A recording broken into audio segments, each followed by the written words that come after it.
नमस्कार। मेरा पूरा देश सुन रहा है।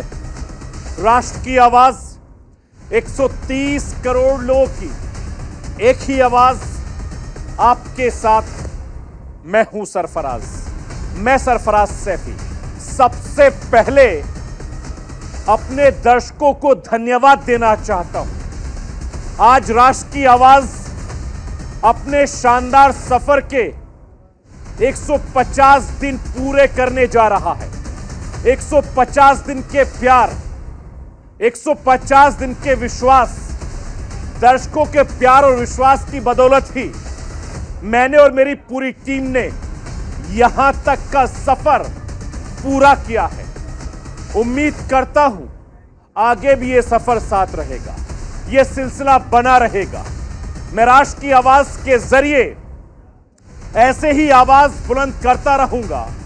तहे दिल से मैं एक बार फिर से आप सभी का शुक्रिया अदा करना चाहता हूं। राष्ट्र की आवाज के 150वां एपिसोड में जम्मू कश्मीर की बात करना चाहता हूं। मैं हिंदुस्तान के जन्नत की बात करना चाहता हूं, अपने कश्मीर की बात करना चाहता हूं, अपनी घाटी की बात करना चाहता हूं, अपने कश्मीरी भाई बहनों की बात करना चाहता हूं। कश्मीर पर पड़ोसी मुल्क पाकिस्तान की नापाक नजर है। पाकिस्तान के इशारों पर आतंकवादी संगठन जिस जन्नत को जहन्नुम बना देना चाहते हैं, आतंकियों के नापाक इरादों के आगे खड़े हैं राहुल भट्ट जैसे मेरे हिंदुस्तान के करोड़ों युवा। राहुल भट्ट जैसे करोड़ों युवाओं के चट्टानी इरादे जो मैं कश्मीर का भविष्य बदलना चाहते हैं, कश्मीर में विकास का विस्तार देखना चाहते हैं। राष्ट्र की आवाज के जरिए मैं ये पैगाम देना चाहता हूं, मैं अपने मुल्क, अपने हिंदुस्तान के राहुल भट्ट जैसे युवाओं के साथ खड़ा हूं, आगे भी खड़ा रहूंगा। मैं पाकिस्तान को यह बताना चाहता हूं कि मैं आतंक के आकाओं को यह बताना चाहता हूं कि राहुल भट्ट मर नहीं सकता। जिस हौसले के साथ राहुल ने घाटी में कदम रखा था, वो कदम अब पीछे नहीं हट सकता। जम्मू कश्मीर आगे बढ़ चुका है। मेरे हिंदुस्तान की सेना इस संकल्प को मजबूती देने का काम कर रही है। कैसे, ये भी मैं आपको बताऊंगा। पाकिस्तान आतंक की खेती करता है। आज आतंक की फसल लहरा रही है। इसकी चपेट में हिंदुस्तान है, तो पाकिस्तान कैसे खुद भी आतंक की आग में जल रहा है, यह भी मैं आपको बताऊंगा। मैं आपको यह बताऊंगा कि पाकिस्तान आतंक से बाज नहीं आ रहा है। इसके पीछे की वजह क्या है, यह मैं आपको विस्तार से समझाऊंगा। पिछले 150 दिन से दुनिया की आवाज को मैं देश के कोने कोने तक पहुंचाता हूं। मैं दिल्ली तक यह आवाज पहुंचाता हूं। नेताओं की आवाज को मैं आम लोगों तक पहुंचाता हूं। आम लोगों की आवाज को मैं हुक्मरानों तक पहुंचाता हूं। आपकी आवाज से मिलती है मेरी आवाज और बन जाती है राष्ट्र की आवाज।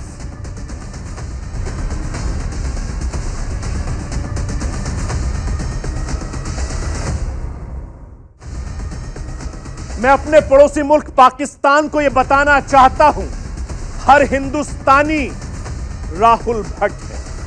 मैं आतंक के आकाओं को यह बताना चाहता हूं कि राहुल भट्ट कभी मर नहीं सकता। जम्मू कश्मीर का हर वो शख्स राहुल भट्ट है जो कश्मीर की तरक्की चाहता है, जो नया जम्मू कश्मीर बनाना चाहता है। मैं आपको यह बताना चाहता हूं कि धारा 370 हटने के बाद जम्मू कश्मीर में बहुत कुछ बदल रहा है। मेरे हिंदुस्तान के प्रधानमंत्री नरेंद्र मोदी लगातार जम्मू कश्मीर में विकास की नई इबारत लिख रहे हैं। आतंकवाद ने जिन लोगों को जम्मू कश्मीर से दूर किया, उन्हें बसाने की बड़ी कोशिशें की जा रही हैं। जिस कोशिश को आगे बढ़ा रहे हैं राहुल भट्ट जैसे लोगों का हौसला है। अब कदम लड़खड़ा तो सकते हैं, थम नहीं सकते। जम्मू कश्मीर को आगे बढ़ाने से कोई नहीं रोक सकता, क्योंकि मेरे कश्मीरी भाई बहन ये समझ चुके हैं कि दहशतगर्दी किसी को भी आगे नहीं बढ़ने देगी।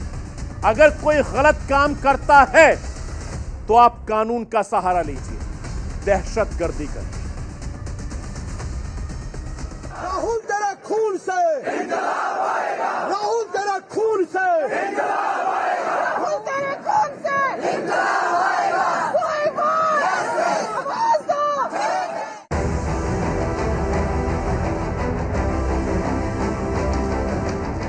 कौन है राहुल भट्ट? कहां है राहुल भट्ट? कश्मीर के सरकारी दफ्तर में घुसकर आतंकवादी पूछते हैं और फिर जैसे ही राहुल भट्ट सामने मिलता है उस पर ताबड़तोड़ गोलियां चलाने लगते हैं। घायल राहुल भट्ट को अस्पताल लेकर जाया जाता है। अस्पताल में इलाज के दौरान उसकी मौत हो जाती है। हथियारों से लैश 2 आतंकवादी अकेले निहत्थे राहुल की हत्या करके फरार हो जाते हैं। जम्मू कश्मीर में आतंकी कोचिसी काराना अंदाज में हिंदुओं को निशाना बना रहे हैं। कश्मीर में अमन चैन चाहने वाले हर शख्स को निशाना बना रहे हैं। कश्मीरी पंडितों को निशाना बना रहे हैं, क्योंकि आतंकियों के निशाने पर जम्मू कश्मीर की शांति है, जम्मू कश्मीर की अमन चैन है।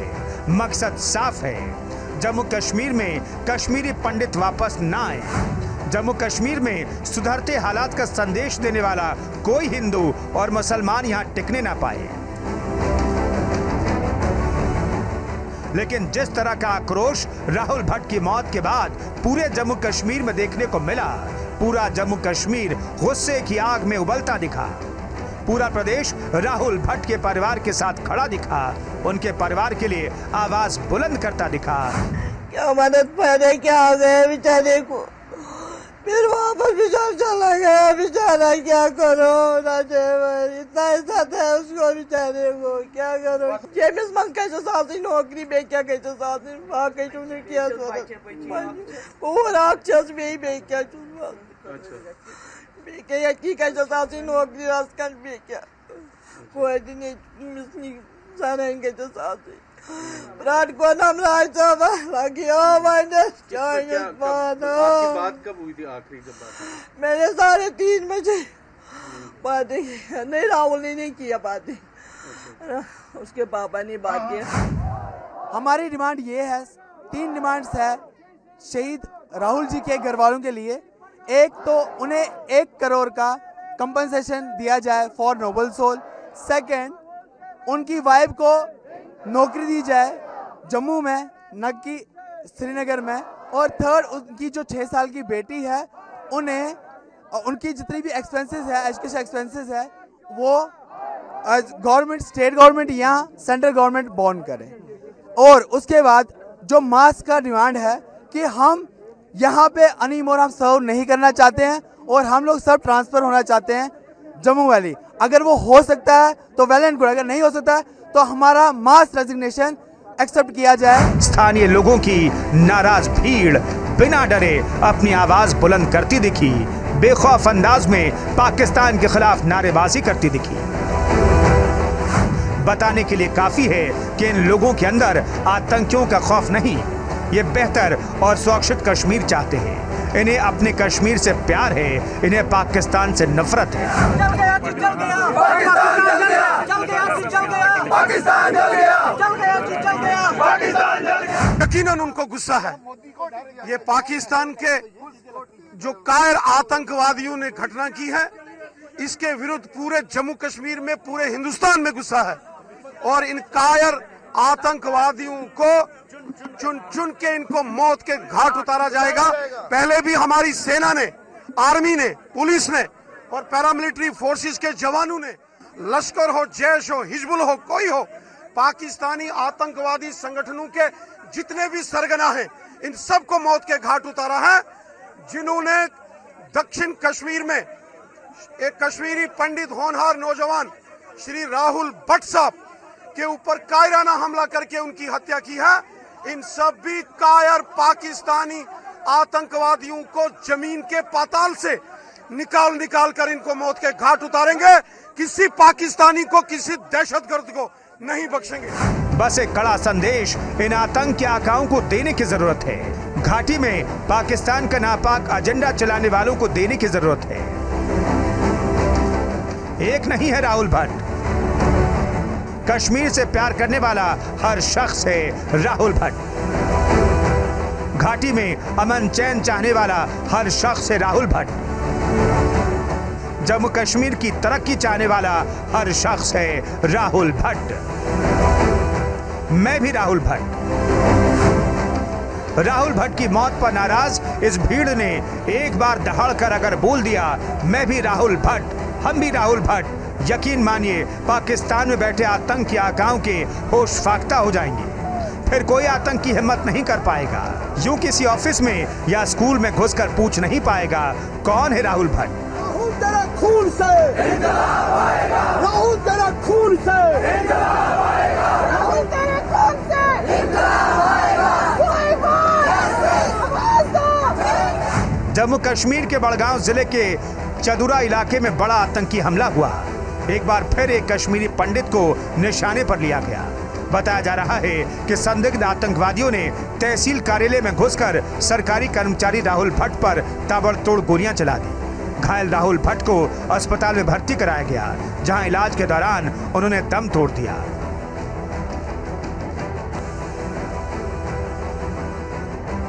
कश्मीर टाइगर नाम के कम चर्चित आतंकी संगठन ने इस घटना की जिम्मेदारी ली है। आतंकी संगठन ने वारदात के बाद उर्दू भाषा में लिखा मैसेज भी जारी किया। अपने मैसेज में आतंकी संगठन ने लिखा, बड़गांव में चडूरा में हिंदू आतंकी की हत्या की कश्मीर टाइगर जिम्मेदारी लेता है। हम स्पष्ट कर देना चाहते हैं कि हिंदू दफ्तरों में जो भी मुसलमानों को परेशान करेगा उसका यही अंजाम होगा। अगर भविष्य में किसी ने मुसलमानों को तंग करने की कोशिश की तो उन्हें भी यही नतीजा भुगतना होगा। जम्मू कश्मीर के बड़गांव में इस आतंकी वारदात के बाद सुरक्षा एजेंसियां अलर्ट मोड पर हैं। पूरे इलाके को खाली कराया गया। पुलिस और सुरक्षा बलों ने आतंकियों की धरपकड़ के लिए तलाशी अभियान छेड़ दिया है। संदेश साफ है, आतंकियों को बख्शा नहीं जाएगा। राहुल भट्ट के हत्यारों को जिंदा नहीं छोड़ा जाएगा। घाटी में पिछले कुछ दिनों से आतंकवादी कश्मीरी पंडितों को निशाना बना रहे हैं। वहां रहने वाले दूसरे हिंदुओं पर भी गोलियां चला रहे हैं। विशेषकर अनुच्छेद 370 हटाए जाने के बाद से आतंकवादी बौखलाए हुए हैं। गृह राज्य मंत्री नित्यानंद राय संसद में बता चुके हैं कि 5 अगस्त 2019 से 24 मार्च 2022 तक जम्मू कश्मीर में आतंकवादी द्वारा 4 कश्मीरी पंडित और 10 अन्य हिंदू मारे गए हैं। अनुच्छेद 370 के बाद जिस तेजी से जम्मू कश्मीर में बदलाव की बयार चली, बड़े स्तर पर सुधार का प्रयास किया जा रहा है, जिस सख्ती के साथ घाटी में आतंकवादियों का सफाया किया जा रहा है, यह पाकिस्तान में बैठे आतंकी आकाओं को बेचैन कर रहा है। आर्टिकल 370 के निरस्त होने के बाद जम्मू कश्मीर में लगभग 2105 प्रवासी प्रधानमंत्री विकास पैकेज के तहत प्रदान की गई नौकरियों को लेने के लिए कश्मीर घाटी वापस लौटे हैं। जम्मू कश्मीर में 2020-21 में नियुक्तियों की संख्या 841 थी और 2021-22 में नियुक्तियों की संख्या 1264 थी।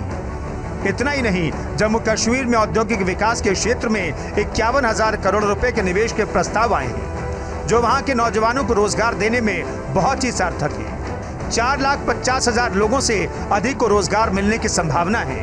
2019 से अब तक 26,303 पदों की पहचान की गई है, जिसमें से 11,324 राजपत्रित कर्मचारी और अराजपत्रित कर्मचारी और चतुर्थ श्रेणी वर्ग के पदों के चयन की प्रक्रिया पूरी हुई है और अब शेष रिक्तियों की प्रक्रिया जारी है। देश की संसद में गृह राज्य मंत्री नित्यानंद राय ने जो आंकड़े सामने रखे, बताने के लिए काफी हैं कि आतंकियों की बौखलाहट की वजह क्या है, क्यों आतंकी कश्मीरी पंडितों को निशाना बना रहे हैं, क्यों हिंदुओं के साथ साथ उन मुस्लिमों को भी निशाना बना रहे हैं जो जम्मू कश्मीर में बदलाव देखना चाहते हैं, बदलाव का हिस्सा बन रहे हैं। राहुल भट्ट भी ऐसा ही एक लाभार्थी था, जिसने सितंबर 2020 में ही प्रधानमंत्री रोजगार योजना के तहत नौकरी हासिल की थी। कुछ ही दिनों पहले उसका ट्रांसफर चदुरा तहसील में हुआ था। यही आतंकियों की बौखलाहट की वजह बन गई। राहुल को सॉफ्ट टारगेट बना लिया। आतंकी नहीं चाहते हैं कि राहुल जैसे लोग जम्मू कश्मीर में विकास की नई गाथा लिखें। जो आक्रोश राहुल की हत्या के बाद बड़गांव से लेकर जम्मू तक देखा गया, बताने के लिए काफी है। आतंकवाद का खौफ खत्म है, बस आतंकियों को कड़ा संदेश देना होगा, मैं भी राहुल भट्ट हूं। Bureau report, news India. धरती की जन्नत पर पाकिस्तान की नापाक नजर, धरती की जन्नत पर पाकिस्तान स्पोर्टर आतंकवादियों की नापाक नजर आतंकी इरादों के सामने खड़ी है। राहुल भट्ट जैसे युवाओं के बुलंद इरादे जिसे फौलादी बनाने का काम करते हैं। मेरे हिंदुस्तान की सेना में, जी हां, मेरे हिंदुस्तान की सेना लगातार ऐसे नौजवानों को हिम्मत देती है, सशक्त बनाती है, उनका हौसला अफजाई करती है। मैं आपको यह बताना चाहता हूं कि मेरे हिंदुस्तान की सेना जम्मू कश्मीर में आतंक के सफाई के संकल्प के साथ लगातार आगे बढ़ रही है। चुन चुनकर दहशतगर्दों का सफाया कर रही है।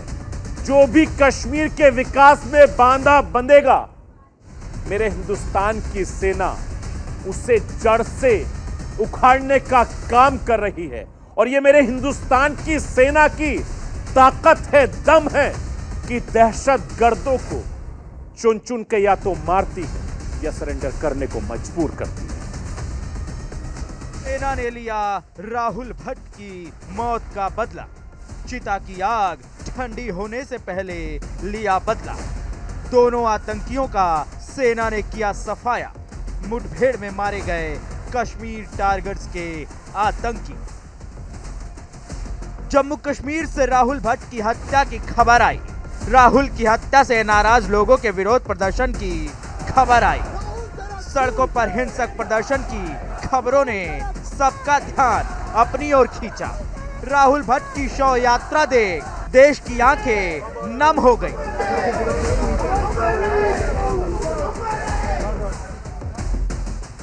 लेकिन चंद घंटों के अंदर ही वो बड़ी खबर सामने आ गई जिसका जम्मू कश्मीर को ही नहीं पूरे देश को इंतजार था। राहुल भट्ट की हत्या के लिए जिम्मेदार दोनों आतंकियों के मारे जाने की खबर आई। बांदीपुरा में सुरक्षा बलों की मुठभेड़ में राहुल भट्ट की हत्या में शामिल दोनों आतंकियों को सेना ने मार गिराया। राहुल भट्ट की चिता शांत होने से पहले सुरक्षा बलों ने बदला लिया। राहुल भट्ट की पत्नी से किया गया वादा सेना ने पूरा किया। राहुल की पत्नी मीनाक्षी को सेना की तरफ से भरोसा दिलाया गया था,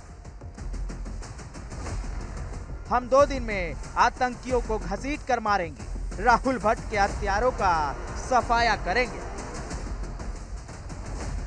यह हिंदुस्तान की ताकत है, यह हिंदुस्तान की सेना की ताकत है जिसे सेना आतंकियों को दिखाती है।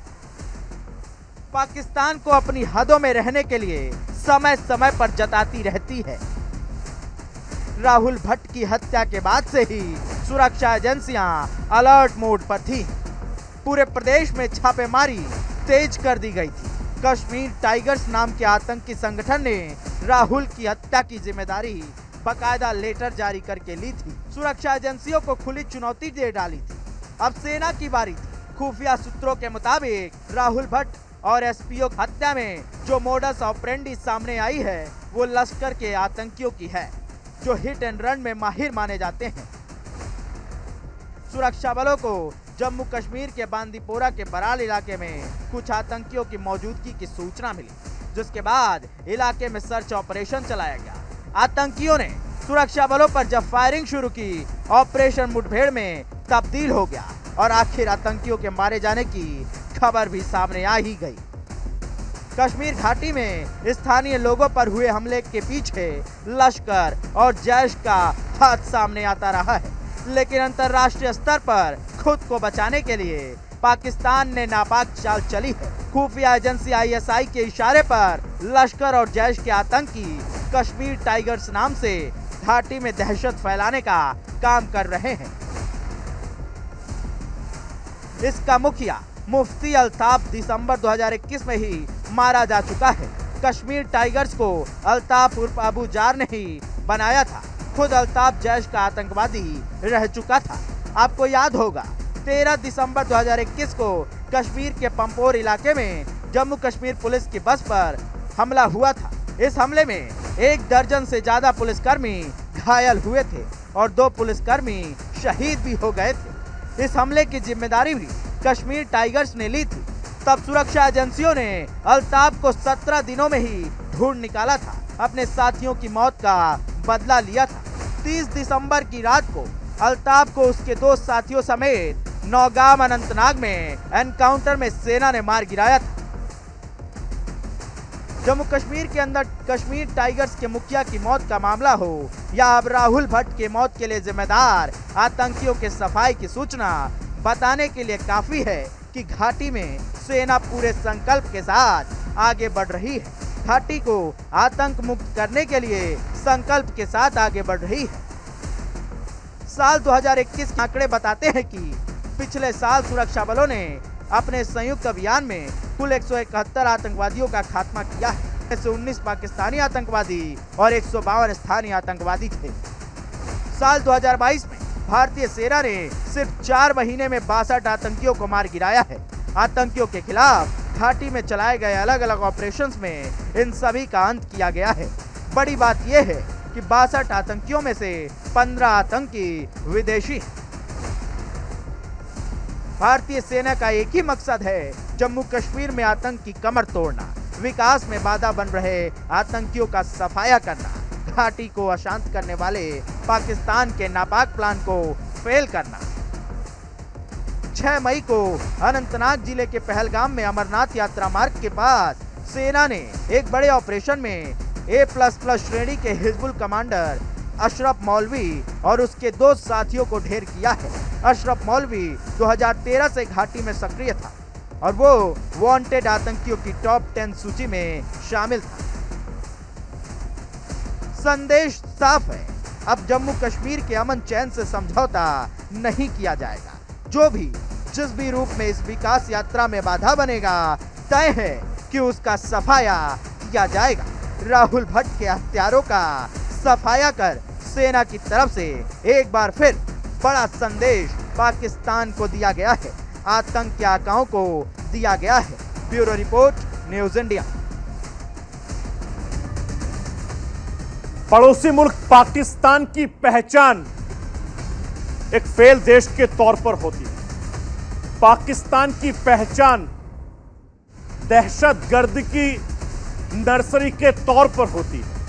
पाकिस्तान की पहचान आतंकवाद को बढ़ावा देने के तौर पर होती है। मैं आपको यह बताना चाहता हूं, कल तक जिस दहशतगर्दी को पाकिस्तान सोशल एक्टिविस्ट कहता था, आज वो पाकिस्तान के गले की हड्डी बन गए। लगातार पाकिस्तान में ही एक के बाद एक बम ब्लास्ट हो रहे हैं, मासूम लोगों की जान जा रही है, लोगों को मारा जा रहा है, अपने ही देश को आतंक की आग में झुलसा रहे हैं। बावजूद इसके पाकिस्तान है, दहशतगर्दी से बाज नहीं आता। अपनी ताकत का इस्तेमाल दहशतगर्दों को कंट्रोल करने के बजाय, अपने देश में अमन चैन बहाल करने के बजाय, मेरे हिंदुस्तान में दहशतगर्दी फैलाना चाहता है, दहशतगर्दी को आग में खुद झुलस रहा है। मेरे हिंदुस्तान को भी इस दहशतगर्दी में सदियों से झुलसा रहा है। मैं पाकिस्तान से कहना चाहता हूं कि मेरे हिंदुस्तान में दहशतगर्दों को भेजना बंद करें। कम से कम अपने मुल्क को तो बरस दो। आतंकवाद की नर्सरी के रूप में पाकिस्तान को क्या, आतंकवादियों को पाल पोस रही पाकिस्तानी सेना अब खुद आतंकवाद की आग में झुलस रहा पाकिस्तान।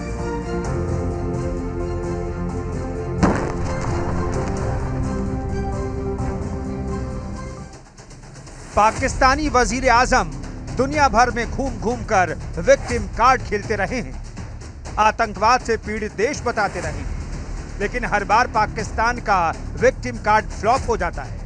पूरी दुनिया में पाकिस्तान को आतंकवाद पर लताड़ लगती है, लेकिन पाकिस्तान है कि सुधरता नहीं, मानता नहीं। जम्मू कश्मीर में आतंकवादियों के जरिए खुराफात करने में जुटा रहता है, लेकिन यही खुराफात अब पाकिस्तान पर भारी पड़ने लगी है।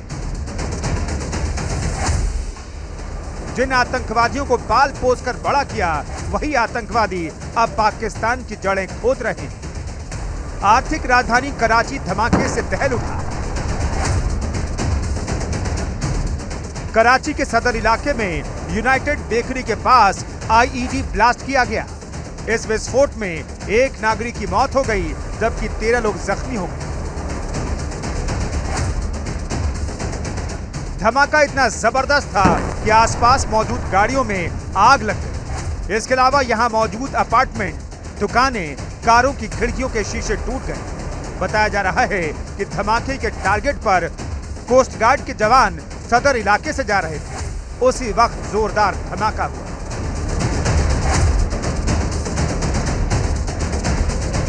कराची में पिछले 18 दिन में यह दूसरा ब्लास्ट है।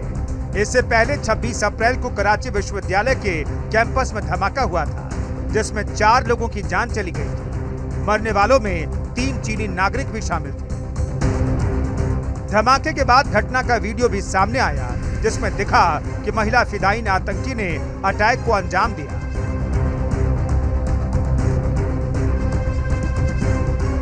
ये आतंकवादी वारदातें सिर्फ नजीर भर हैं, जबकि पाकिस्तान में आतंकी हमले की फहरिस्त काफी लंबी चौड़ी है। यानी पाकिस्तान ने जिन आतंकवादियों को पोस कर बड़ा किया, भारत के खिलाफ इस्तेमाल करने की कोशिश की, वही आतंकी अब पाकिस्तान के लिए नासूर बन गए हैं।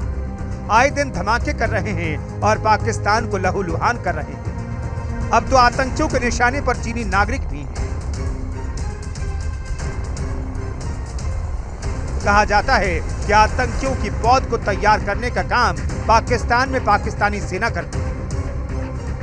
पाकिस्तानी सेना बाकायदा आतंकियों को ट्रेनिंग देती है, निर्दोष और मासूमों के दिमाग में जहर भरती है, जिसमें पाकिस्तान की खुफिया एजेंसी ISI का बड़ा रोल होता है। कश्मीर में पिछले 2 दशक से जितने भी आतंकी हमले हुए, उसमें ISI की भूमिका सीधे सीधे दिखती रही है।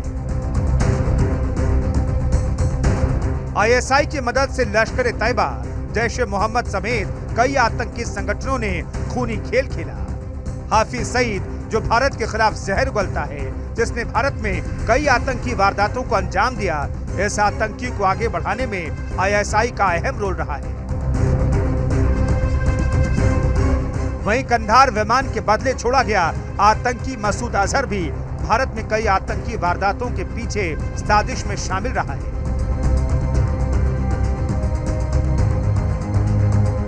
Think tank global security review ने कुछ समय पहले ISI पर एक रिपोर्ट प्रकाशित की थी। इस रिपोर्ट के मुताबिक ISI हमेशा इस कोशिश में रहती है कि उसके 2 पड़ोसियों भारत और अफगानिस्तान में बड़ी आतंकी गतिविधियां होती रहें, क्योंकि इससे उसके अपने सुरक्षा हित सधते हैं। भारत को पाकिस्तान बंटवारे के बाद से अपना दुश्मन मानता रहा है। कश्मीर में वो हमेशा गड़बड़ी फैलाने की कोशिश में लगा रहता है।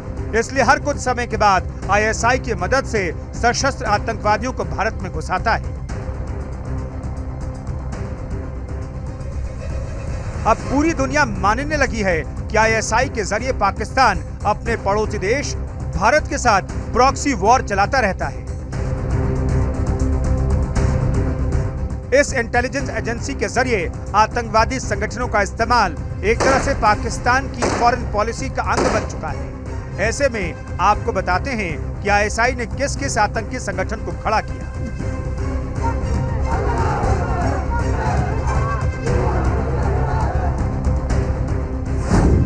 लश्कर ए तैयबा, जैश-ए मोहम्मद, हिजबुल मुजाहिदीन, हरकतुल मुजाहिदीन, अल बदर। ISI का गठन पाकिस्तान की आजादी के 1 साल बाद हुआ था और 70 के दशक तक ये ढीली ढाली गुप्तचर एजेंसी के तौर पर मानी जाती थी। लेकिन बाद में ISI ने अपनी रणनीति में बदलाव किया और आज आलम यह है कि आतंकवादियों को बनाने और पनाह देने में सबसे पहला नाम इसी का आता है। 80 के दशक में आईएसआई का आतंकी कनेक्शन भी आपको बताते हैं। 1984 में पाकिस्तानी राष्ट्रपति जियाउल हक ने रणनीति बनाई। आईएसआई के साथ मिलकर आतंकवादियों की फौज बनाने की साजिश रची गई। इस रणनीति को जनरल परवेज मुशर्रफ ने आगे बढ़ाया। आईएसआई और आतंकियों की फौज को तैयार किया। यह हकीकत है कि पिछले 2 दशकों में भारत में जो भी आतंकी हमले हुए हैं, उन सब की साजिश और रणनीति के पीछे आईएसआई का हाथ रहा है, जिसे भारत पर होने वाले न केवल हर आतंकी हमले की जानकारी रहती है, बल्कि वो सक्रिय तौर पर इसमें भूमिका भी निभाती रही है। ऐसे में तो ये साफ लग रहा है कि एक तरफ आतंकियों को पाकिस्तान ने बड़ा किया, भारत के खिलाफ अभियान चलाया और आज भी चला रहा है, लेकिन अब वही आतंकी पाकिस्तान के गले की फांस बन गए, पाकिस्तान को निशाने पर ले रहे हैं। इसलिए कहा जाता है, जैसी करनी वैसी धरनी। भारत के खिलाफ आतंक का प्रयोग करने वाला पाकिस्तान अब उसी के लिए खतरनाक बन गया है। Bureau report, news 18। तो बदहाल पाकिस्तान लगातार दहशतगर्दी को बढ़ावा देता रहा है। पाकिस्तान खुद इस आग में झुलस रहा है। पाकिस्तान में नापाक दहशतगर्द अपने शहर को, अपने मुल्क को नहीं बख्श रहे हैं। जरा सोचिए कि हिंदुस्तान पर किस तरीके से इन दहशतगर्दों की नजर रही है।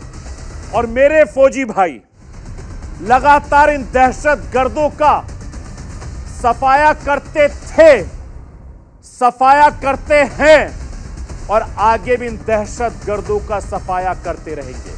क्योंकि मेरे फौजी भाई बॉर्डर पर रात दिन चौकन्ना रहते हैं और इन दहशतगर्दों को बॉर्डर पर ही मार गिराते हैं। तो ये थी राष्ट्र की आवाज। बाकी खबरों के लिए आप बने रहिए न्यूज़ इंडिया के साथ।